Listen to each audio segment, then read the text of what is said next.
আমরা অ্যাকচুয়ালি গতকাল একটি আমরা কমিউনিটি কেসে আমরা কেস রেজিস্টার করছি।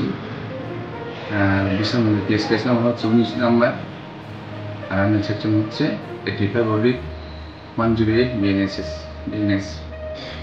আর সে হচ্ছে মেয়ের যে বড় ভাই অমৃত কুমার দেববর্মা একটা কমপ্লেন করেছিল গতকাল, যেটা যতগুলো যে অপরাধ আর এই যে অপরাধমূলক ঘটনার ব্যাপারে আমরা একটা কেস রেজিস্টার করেছি।